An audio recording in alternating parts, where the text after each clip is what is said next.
Hey guys, welcome back to our Let's Try series where we try out some games. This game is an adult game for adults, so proceed accordingly based on that information. What's your name? Risque? Gonna go with Marrow because I don't want to mispronounce that the entire game, and because it's gonna be a bad guess. Is Marrow right? Yeah. Alright, let's play, You know I say that. How dare you? Get out of my space. Whoa. Audio synced title card that's the same stock sound as the Switch commercial is a choice. This is my magic shop, where colorful potions on the shelves glisten in the sunlight streaming through the window. That is a weird... Ooh, I pressed the back button in the sound plate again.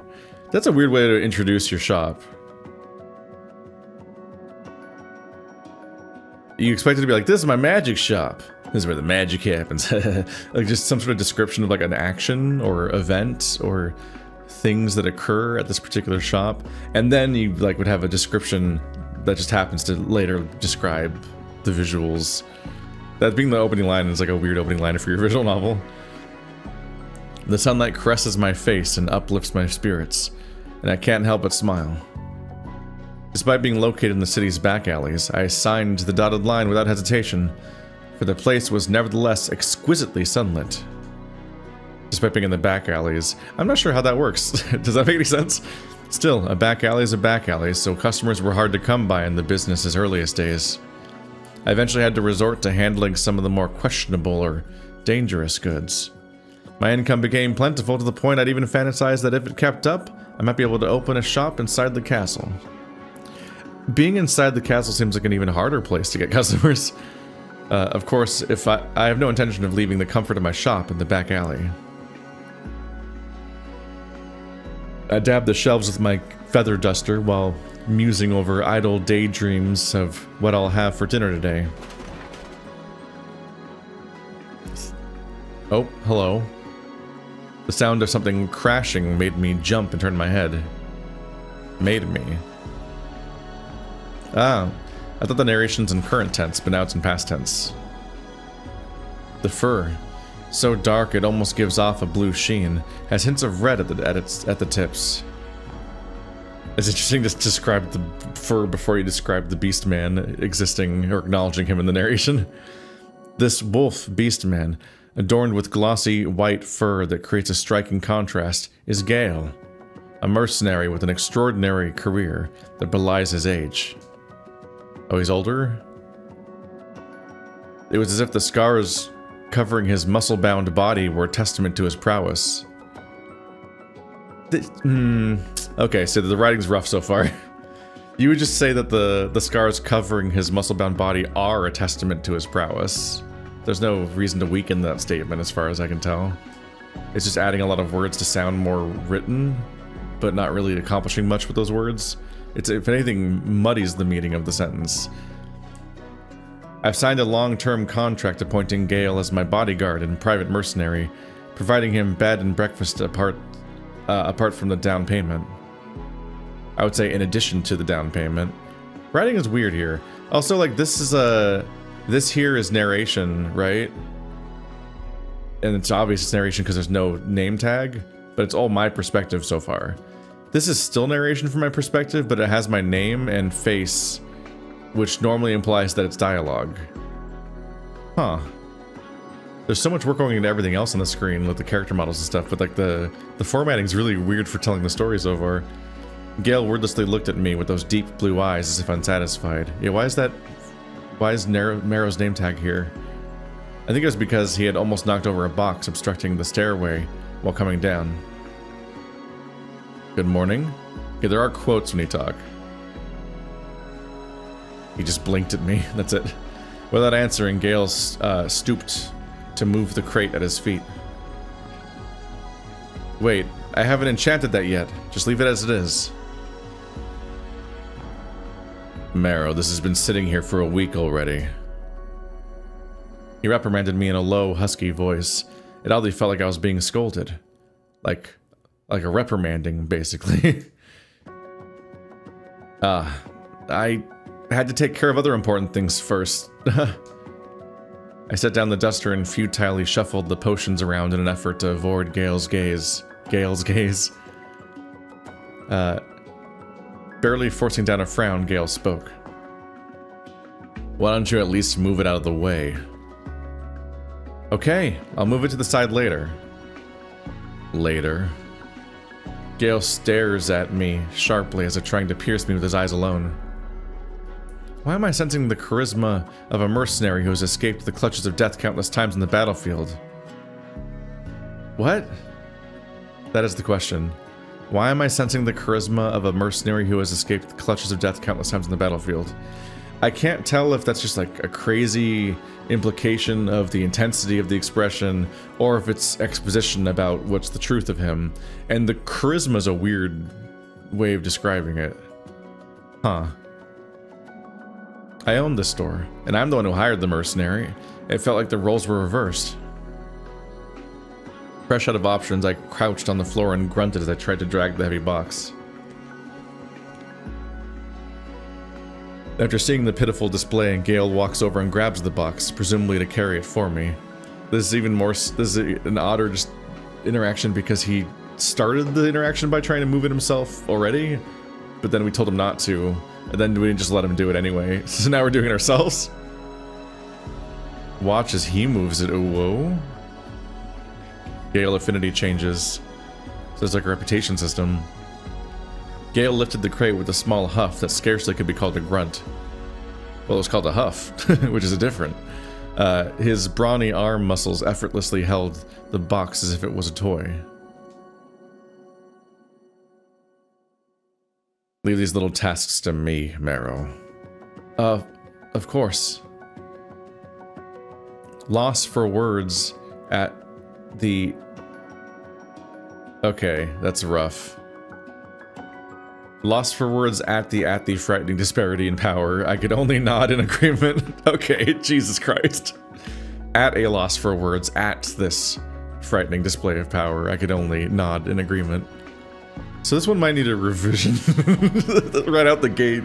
This is a very rough start to the text. Wow. I usually like bite my tongue a bit more and I'm really like polite, but I'm like, it's so jarring just how much the text is not in a good state to be put in front of people. Where should I put it?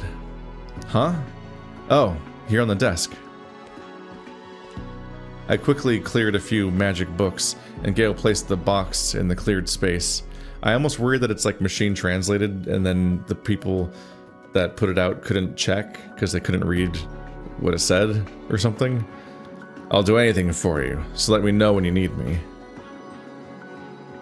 Gale had also helped me set up the heavy alchemy cauldrons the other day. He who, just moments ago, looked upon me with a gaze as fierce as Gale's... as fierce as Gale's? I guess it's fierce? Was now smiling at me with gentle eyes. I smiled awkwardly and thanked him. Thanks for always helping me. It has only been a month since Gale moved in with me, but he always stayed by my side, constantly asking me if there was any way he could be of help. His primary job was to protect me as a bodyguard, but he was willing to take on more than that. While I appreciate the help, sometimes it can feel a little overwhelming. He's not going to have a change of heart and charge additional fees, right? I don't have a lot of money to spare this month. With all the other ingredients, dungeon prep, and artifacts I need to buy, I'm not sure what the parentheses are accomplishing, because we're already in non-verbal narration. If it was always there, it makes sense. Is there enough stock of healing potions? I guess it was multiple pages of parenthetical thoughts related to the previous thing, but I don't know if that's necessary either. It's not abundant, but we should be fine for this week. Healing potions are an item customers reach for the most often, so Gale seems to be keeping tabs on it.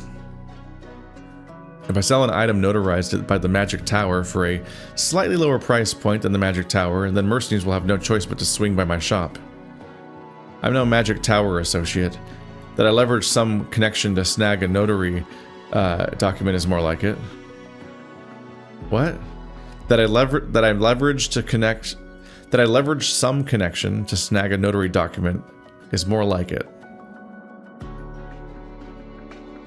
It's not immediately clear what... That's like a hard sentence to parse. And it's supposed to be in contrast to being an mage associate, but we don't know what the setting is, so it's like hard to interpret. Let's just keep one shelf stocked then. Thanks. I'll have to make another batch. Anyway, you need ingredients to make potions, and you gather them in dungeons. Common alchemical ingredients can be bought in the city, but magical ingredients require an understanding of magic to be handled properly. So this is another setting where dungeons are just a thing, like Dungeon Meshi, where they're part of the economy and ecosystem of how people interact. It's also a lot of exposition to be dumping on us before any, like, scenes happen in the story. Eventually I have to enter the dungeons myself to gather the herbs I'm fond of. Isn't that why you have a mercenary? Fortunately, mana herbs, the main ingredient for health potions, are easy to find in any dungeon. Fighting the monsters in the dungeons, however, is a different matter. After nearly losing my life going into a dungeon alone, I hired a mercenary to protect me, so you go together. That's how I met Gale in the Mercenary Guild a month ago. Finished stocking the shelves. While you were just standing here doing nothing? Huh? Oh, thanks. I can do the cleaning. I like the little ear whap every now and then. There it is. As I watched Gale lay waste to the dust. Strangely dramatic description of that. Even snatching from me the feather duster I was holding, I reminisced about the moment we first met. You're just... No, I can do the chores. Continues to stand completely still and think about random shit while Gale does all the actual work.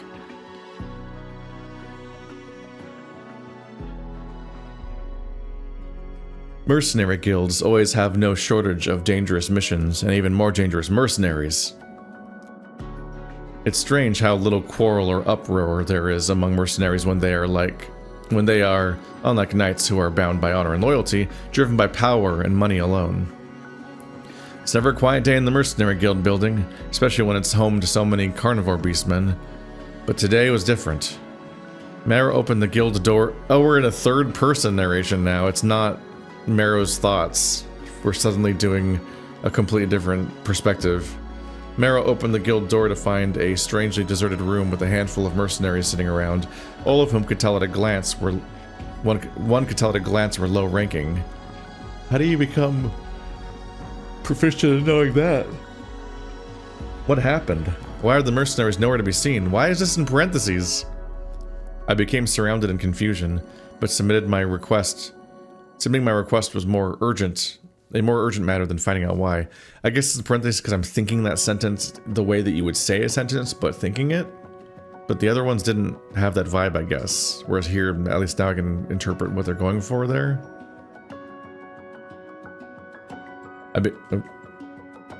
I became shrouded in confusion, but submitting my request was a more urgent matter than finding out why. As I stood before the front desk, Lucas, the receptionist, looked at me with a friendly smile. Giant cheetah. I feel like he's got lower land speeds that caps than you would usually expect. Good day, Marrow. He spoke as if I already knew my purpose for being here. Yeah, you're in a mercenary guild. You're here to hire a mercenary. You're looking for a mercenary to accompany you to the dungeon again. Oh, you've done it before, then it's not as if. He just does know what you're here for because it's the one thing you do. It's your job. As if familiar with my routine. Why do you keep saying as if? It's just he is. He began flipping through paperwork to find a suitable mercenary, even before I could hear my answer. That's right, Lucas. Same request again. It's almost as if I've done it before. For now, I can only offer you one mercenary with demanding requirements. Nothing wrong with conscripting mercenaries through recruitment posters, but nowadays, to the demon slaying mission, mercenaries won't even bother if the pay isn't higher than usual. A monster slaying mission? I said demon. Yes, there has been an increase in monster activity near the castle city, and the Count has mobilized the nightly orders. but the number of monsters was higher than expected. They've had to hire a lot of mercenaries lately. It's not every day that the Count steps up to the plate. Lucas spoke as he repeated the process of thumbing through the documents as of potential mercenaries, only to dismiss them. I don't think I want to try, but I think you could read that actually. You just like zoomed in on it. It looks like it's like completely legible text. And it might be real words? They say there's a new monster colony. Well, he said demons, so I'd imagine it's hell. His explanation helped me understand why the guild was so quiet. So everyone jumped on that mission, even the mercenaries who weren't directly hired. They must have offered a bounty that could light a fire in the eyes of any mercenary unless he lacked the skill or valued his life. The pay for monster slaying missions is quite handsome, I suppose. Yes. In addition to the basic bounty, the mercenary also gains the rights to the materials obtained from the demon he killed. He keeps switching words. I feel like these words mean different things in universe, or they probably would. My mundane dungeon raid bodyguard request stood no chance against the county's high pay contract that comes with magical materials to boot. Sigh. So even if I post the recruitment notice, nobody will even give a look. I was irritated by the suddenness of the situation, but in the end, I only had one choice to begin with. Okay, please stand by at the empty table over there. I don't know what he was even saying earlier. I kind of let it go to see if I get more context, but I still don't think I know what he means. He said... Let's see. For now, I can only offer you one mercenary with demanding requirements. Is the request for one with demanding requirements, or the only one that is available is demanding? It's like not immediately clear because we don't know the setting well enough to understand the sentences sometimes. Let's see. Lucas went up to the second floor and immediately brought back a mercenary.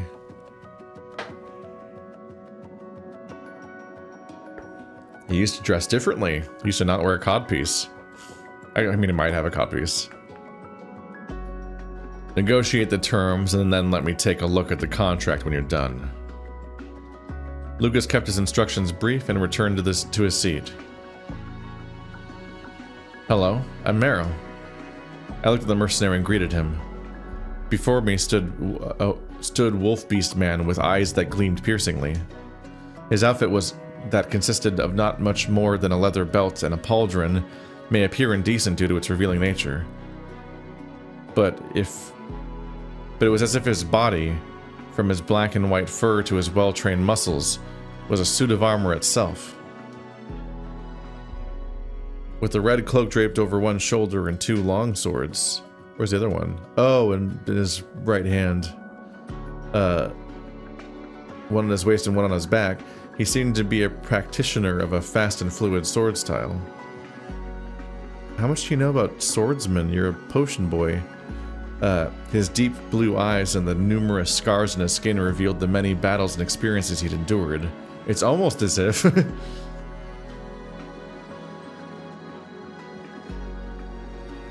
What's this? His dark blue pupils dilated. He seemed to be looking deeply at Marrow. I began to feel a little uncomfortable under the pressure of the unexplained silence that stretched on without any response. Unable to stand the awkwardness, I spoke up. There's just one line of third-person dialogue in the middle of the scene. It's so strange. It's very strange writing. Apologies. My name is Gale. I'm just going with Gale. It could be Gahel or something, but I'm just gonna go with Gale and assume and hope that's the right or close enough. Gale, coming to his senses, hastily introduced himself. Mr. Lucas said your contract had some conditions. Yes. Gale offered me a long-term contract for 1 year. This was my first time signing a long-term contract that wasn't a one-time deal, which made me hesitate. However, there were often incidents that threatened my business, and I needed a way to a way to protect myself even outside the dungeon. Moreover, Gale was no ordinary mercenary. Among other things, the brooch on Gale's cloak told me he was a trustworthy mercenary. A trustworthy mercenary. The Kaulurian Mercenary Group. The brooch was engraved with the emblem of a famous mercenary group known as the Kaulurian, proving that he was a mercenary of tried and true skill. Can I click on that? Probably have to go up here. Got a whole book up here. It's me. Wow, we have very specific... I hate strong smells. What? You're a potion maker and you dislike strong smells?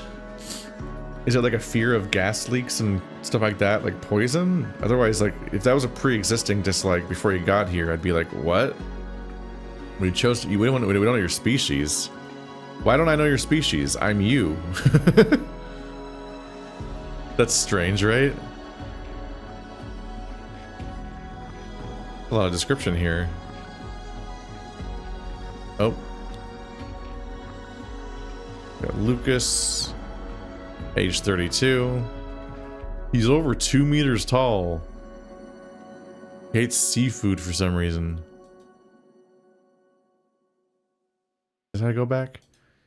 Gale is even taller at age 23. How old's Marrow? 24. I'm older than Gale by 1 year. Magic shop. It's a shop that sells magical things. Kaulurian MG. A famous mercenary group, their name and emblem can always be seen on the Mercenary Guild bulletin board. Though small in number, they consistently receive high evaluation scores for their missions. Huh. It says, in some ways it kind of says less than the original description gave. Like, I guess by trustworthy they just mean this, that they're specifically consistently effective. Which is a word of trust. It's less the way you trust a person and more the way you trust a hammer. I don't think it'll counterfeit. What?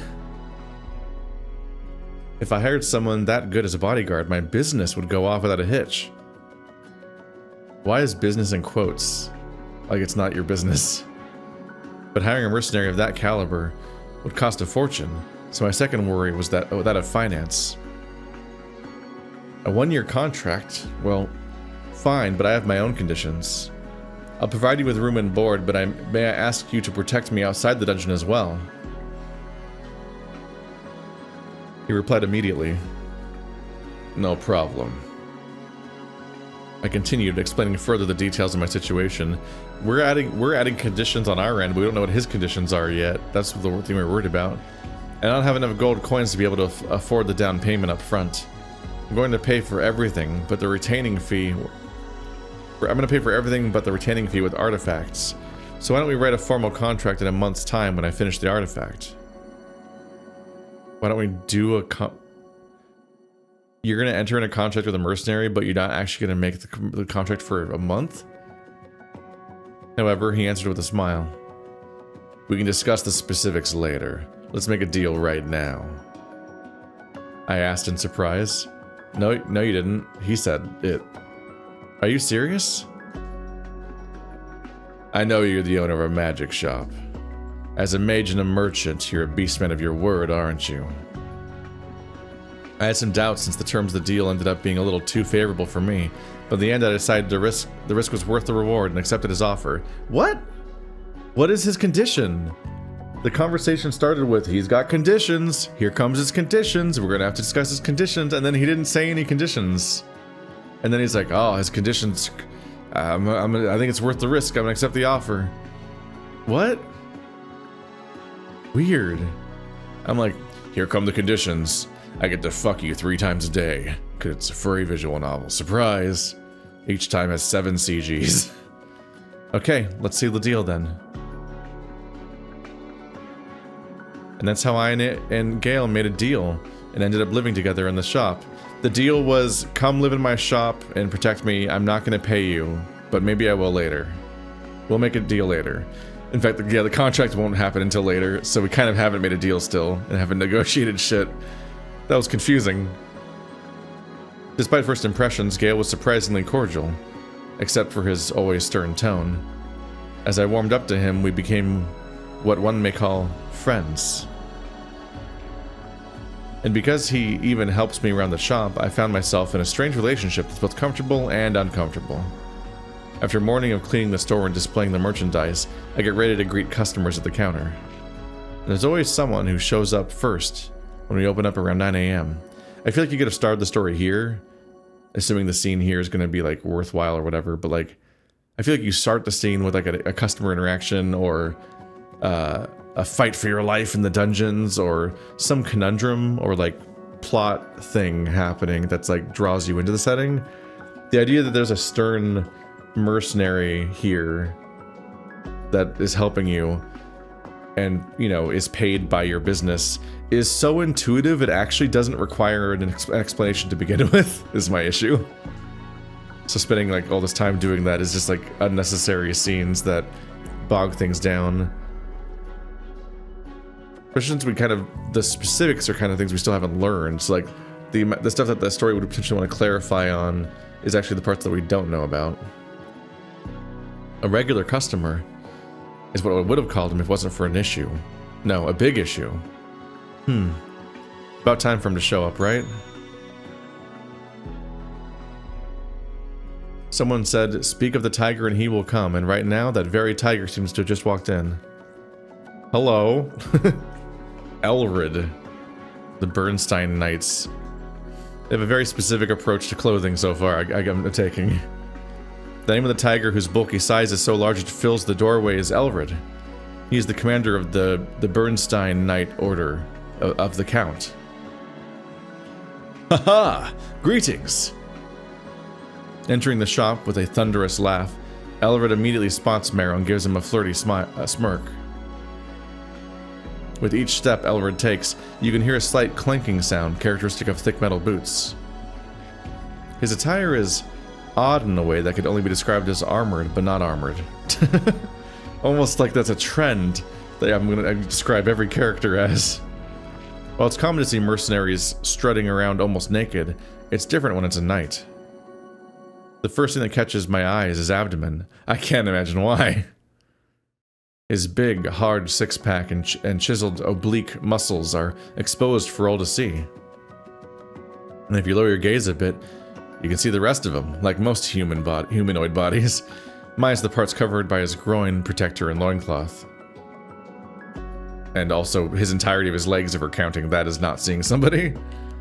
You can just see his thighs. So not really the rest of him. The first time I saw his backside, I wondered if I was under some kind of curse and was seeing things.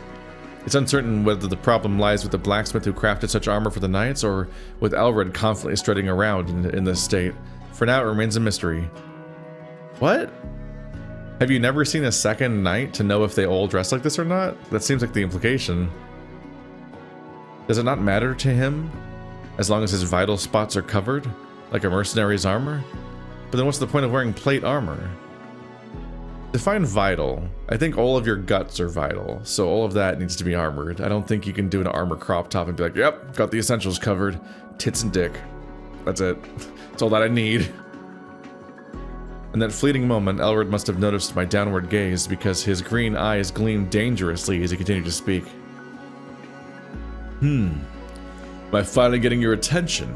I certainly do have an attractive body. I'm hot and I dress like this on purpose, in case you were somehow unclear. The level of brazenness left me speechless. Is it unexpected, given the everything? Well, I can't deny he's attractive. His deep orange fur and black stripes are glistening. Glistening? And the glutes of his backside look solid as if they could burst if you squeeze them. What? That's not a hot way of describing an ass at all. I hope it pops. You're like, Shaking off these thoughts, I promptly greeted him. Good day, Sir Elrid. You're my first customer today as well. What brings you here? Pushing the thoughts to the back of my mind, I got my act together and bowed politely. Elrid is a jovial personality who doesn't sweat the small stuff. But I mustn't skip the formalities of his lineage. For his lineage is a prestigious noble family that has produced knight commanders for generations. Of course, I'm here to see you in all your glory. What do you think, Marrow? Have you still not changed your mind? What does that mean? Is he explicitly hitting? He's explicitly hitting on us and we're acting surprised by anything? What? And he's been doing it for a while? Coward? In terms of status and looks, I'm more than suitable as a romantic partner. If you agree, we could start today by touring the sights of the castle city and discussing our future. Blah, blah, blah, blah, blah, blah, blah. What? This is the biggest problem with calling Elred a regular customer. To him, my magic shop is not a place where he comes to buy things. It's a place where he comes to flirt with me. Well, yeah, that he's not a regular customer. He's just a nuisance. I declined again and again, all to no avail.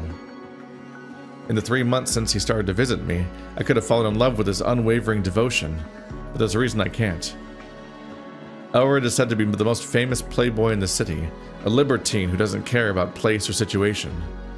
Flirting like this is as natural to him as breathing, and mistaking such behavior as something exclusive to me could easily lead to an embarrassing situation. To be Elred's lover would be to jump into a hot, no scalding scandal. A scandal? How scandalous could be the sexual affairs of a back alley potion maker? No one knows who you are. This is a setting with kings. Sir Elred, unless you're looking for something to purchase, I'd like to ask you to leave, as you're interfering with our business. Seeing me refuse the offer with a forced smile on my face, Gale spoke up. Gale maintained an utterly serene expression, casually speaking words that effectively served as a dismissal. Yep. The words were "leave, please." He's very subtle in his verbiage. It's nothing more than dealing with a moderately obnoxious customer, but I could tell right away that Gale was very annoyed. Gale, your attitude remains as arrogantly as ever. What? No. Take a cue from Marrow. One could tell how cultivated he is just from his posture. It helps that we never see the rest of our character. Well, thank goodness for that. I remember my face turning pale the first time Gale was... How does it turn pale? You are already pale. The first time Gale was rude to Elred, fearing he might be arrested for insulting nobility. However, Elred always laughs heartily and plays along, despite Gale's impolite remarks. It's unclear whether he's indifferent to the disrespect or showing mature tolerance to impress me.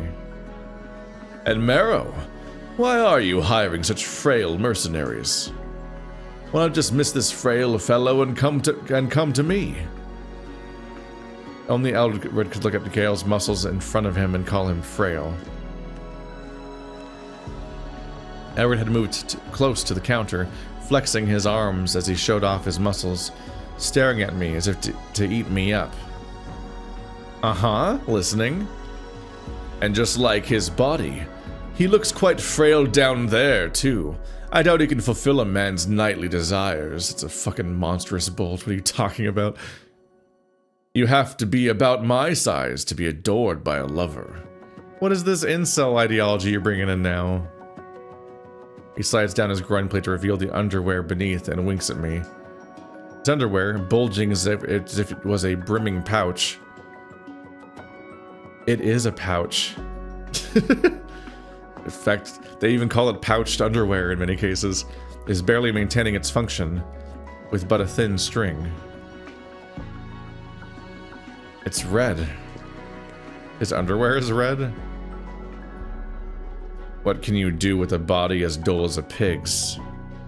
And I'm confident when it comes to size as well. Stop! When Gale really was about to pull down his pants to prove his size, I reflexively slammed the thick spellbook I was holding down on the counter. I got the impression that Gale specifically would not rise to that kind of taunting. At the crashing sound, they both straightened their clothes as if they'd become conscious of me. The situation where I had scolded not only Gale but also Elred had given me a headache. For a moment I wondered if I was about to meet a horrific demise after being taken to trial, but fortunately Elred laughed and slung his arm forcibly around Gale's shoulders. Elred's friendly disposition and Gale's ice-cold expression formed a stark contrast. I do like your spirit. That's what men do. Men like spirits. It's like real men whip their dick out for a measuring contest on a moment's notice. I breathed an inward sigh of relief. Gale did not speak any further and simply nudged away Elred's arm. The bell at the entrance rang, signaling another customer's arrival. Perhaps apologetic for causing a disturbance all this time, Elred placed a gold coin on the counter. So are we committing to past tense and not current tense? Wait, where did he pull out that gold coin from? Not the time to think about such things. I pulled myself together and tried to give something to Elred, who was about to walk away. Herbal oil. Marrow decided to bring Elred a fine herbal oil that glowed in a blue hue. I called out to Elred, who was about to leave, and stopped him. It's going to be great for your fur care. Apply it before you head outside to keep the shine on your fur. I wasn't expecting something in return, but I can't refuse your gift. I'll accept it gratefully. I'd given it merely because the gold coin was a burden, but Elred seemed to like it more than I expected. It seemed I've been too much of a disturbance. Well then, I'll come back tomorrow, Marrow. As he was leaving, Elred threw a sly wink and exited the gift shop. Exited the shop, not the gift shop. Gale's gaze cut into the back of Orange head like a knife. I've always been mentally exhausted. Just always, my whole life. But today has taken a bigger toll on my mind than usual. A gold coin is a gold coin in this business, but it's hard to be worn out by Elred every morning. I decided to start by asking the customer who just walked in what they were looking for. Hello? What are you looking for? That narration's unnecessary then. Oh, I'm here to buy health potions. I was told I had to buy them here. Yeah, I gave him the oil both because I'm like, horny option, and I'm also like, don't give them a healing potion. That's the specific thing that you apparently sell all the time. I automatically started spouting off my rehearsed remarks. You come to the right place. My shop's healing potions are known for their high quality, authorized by the Magic Tower. Standardized potions are available here. The price per bottle is... Thank you. The beast man, who appeared to be a mercenary, bought 3 potions and left. Recently there's been an influx of new faces. Mercenaries coming in early to buy potions. That was the new faces. There wasn't a list. It was just that. That was all of them. I smiled inwardly, forgetting a little bit about the mess I was just in.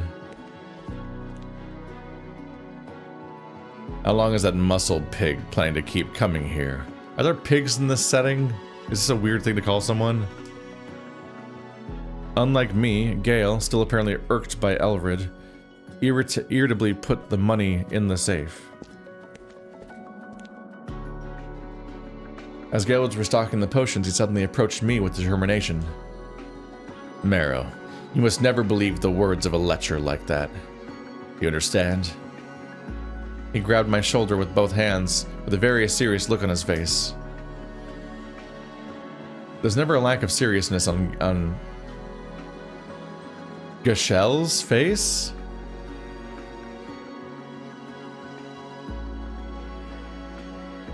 I guess it's just the C that's new. It's just a typo where they added a C, but it looked immediately I'm like Gachel. I was like, did they type it? I suddenly thought they put a completely different character's name in. There's never a lack of seriousness on Gale's face, but right now I can almost feel an adamancy akin to someone's last words. Almost all of the dialogue he says is said to be incredibly and even unusually serious compared to the previous. So I'm just like not sure what to make of that. Oh Jesus, I forgot he's wearing like shoulder sleeves Oh, I briefly thought that the laces were going into his skin. I forgot that there are these there's like a black like shoulder sleeve thing up there. Not understanding why he's gotten so serious, I just nodded. He's always this serious. Huh? Okay. Now that I think about it, the two didn't have a great relationship from the beginning. What? Did they meet before? Or they just know from these interactions? Because that's already implied. Elred flirting with me, Gale wanting to kick him out, Elred belittling Gale in return, and so the tension between them grew louder by the day. This was all self-explanatory, honestly. But neither Gale nor Elred has a long-standing relationship with each other, so it's hard to mediate the two. There's a small part of me that wonders if one of them is going to pull out a weapon or something, but they were trying to just now. You stopped them. Well, that wouldn't be any of my business. It's literally your business. He's your mercenary, and it's in your business. The building where that is. Time flew by as I delivered sales pitches to customers and tended to ingredient processing. Before I knew it, the sun was setting outside, casting a warm glow in the shop. I decided it was time to close up for the day. Let's tidy up and wrap up for the day. Thanks for your help, Gale. Gale nodded and began to store the display items back on the shelves.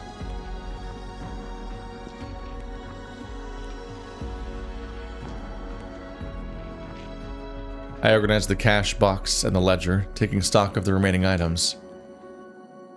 Looks like we're running lower on healing potions than I thought. I was planning to go to the dungeon for supplies next week, but at this rate, that won't be soon enough. Gale, let's start preparing for a dungeon visit tomorrow, and head out as soon as we're ready. Yeah, I should also recheck my equipment. Are we heading to the Rita dungeon again this time? No, last month we had to go further because a monster colony emerged near the castle city. Now it would be best to head to the Tassia dungeon, the closest one to the castle city. While each dungeon has its own unique magic flows and changes, from a material gathering perspective, there's no significant difference between the two. As long as someone hasn't gone and plucked all the mana herbs, any dungeon should be fine. The closer the better. I feel like the closer the better isn't necessarily true if your goal is to avoid other people competing for the crops, essentially. We've been to that dungeon frequently before, and it's not known for particularly dangerous monsters, so there's no need for excessive preparations. Marrow. Dungeons can be unpredictable. No matter how low the danger level is said to be, a dungeon is still a dungeon. Oh, this pose is him putting his hand on his sword, but he doesn't have it. We learned that from the other pose, that he has a sword on his hip. And this pose is him resting his hand on that sword, but he doesn't have it right now. If you're talking about him drawing his blade against the other guy, he doesn't have it. His only option is dick. That's all he's got. We must prepare for the worst to survive. Gale's sincere advice makes me nod automatically. We're in present tense again? His words carry more weight, considering he's traversed dungeons filled with terrifying monsters. You're right. I'll make sure we're well prepared. But even as I respond, a part of me harbors a complacent thought. There haven't been any deaths in the past few years, and even novice mercenaries frequent the low-risk, low-level dungeon. The worst we might encounter is probably a mutated monster. Wouldn't something like a smoke bomb be enough? Let's start preparing tomorrow. You're gonna go tomorrow. Shouldn't you prepare today? Because you have to travel there on foot, presumably, because you're medieval fantasy people. You want to like get up like you're going on a fishing trip in modern terms. Let's start preparing tomorrow, and for now, let's go get some dinner. I flipped the sign outside the shop to indicate we were closed and locked the door. Another day passes. I woke up earlier than usual the next morning. Bright sunlight streamed through the window, illuminating the room. I debated sleeping in a bit longer, but then remembered I had a lot to do today and promptly got out of bed. As I walked down the still dark corridor and the second floor of the shop to head downstairs, I heard a faint creaking noise. What's that sound? Driven by curiosity, I followed the noise. Through a slightly open door, I could hear Gale's heavy breathing. Oh no, what could it mean? I feel like I'm already going to be muting the audio, because there's already shit happening. As I got closer, the increasing sound of his groans and the rhythmic creaking of the bed instinctively told me what he was doing. The bed is creaking? Obviously we're going to look, and then I'm going to have to censor it, because I like making work for myself. Oh my goodness. That's just a shape I wasn't expecting. Wild. Gale, engrossed in its private time within the room, was unaware of anyone's presence, just below the slightly ajar door. The room smelled of leather and the distinct scent of a male wolf, fitting the rugged life of mercenary. Normally hidden by his leather armor, Gale's body was completely bare. How the fuck does he put that in underwear? It's a completely different... I already called it a monstrous bulge, but that's not going in there. There's no way. That never would fit in there. The scars indented all over his body gleamed under the morning sun streaming through the window. It wasn't as bright as midday yet, so half his muscular body was hidden in the shadows, but how his limbs covered in a white fur contrasted sharply with the dark silhouette caught the eye. Gale was completely engrossed in masturbation. It's a really funny sentence. Leaning back on the bed with a flushed face, this was a rare sight, contrasting sharply with his usual ascetic demeanor. The visual, the art doesn't depict him masturbating either, because I mean, I don't know how I've censored this, but you can probably still see both of his hands, so you know. Gale's large hands, gripping a massive penis, matched the robustness of his thick, muscular thighs, all contributing to his fierce appearance. Uh-huh. The moment felt even more intense than when he wielded a sword, perhaps even more ferocious. Unaware that his moans echoed down the corridor, he was lost in intense pleasure. Let's look at that for a second. Says my own narration. Not even just my narration, it's he's thinking that, in parentheses to himself. A dizzyingly thick scent filled the room, a mixture of musk and sweat characteristic of male wolf. You already said that.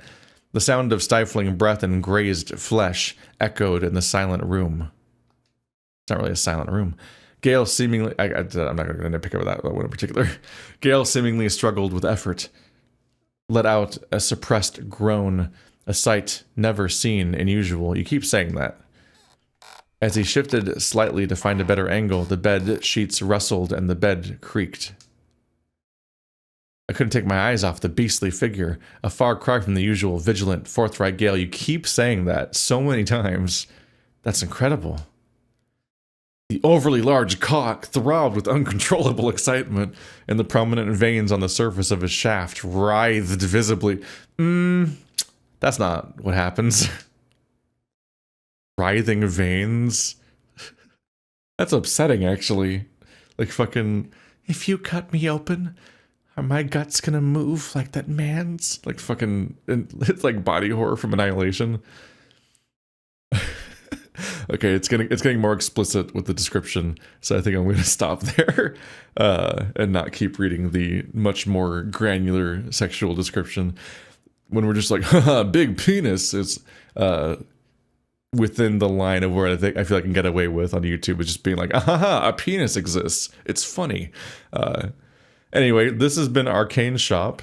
There's more to it, but I think that's enough for today's Let's Try. And so I think I'm going to stop here and, yeah, leave with the promise of them one day going off to go on a journey and gather potion supplies.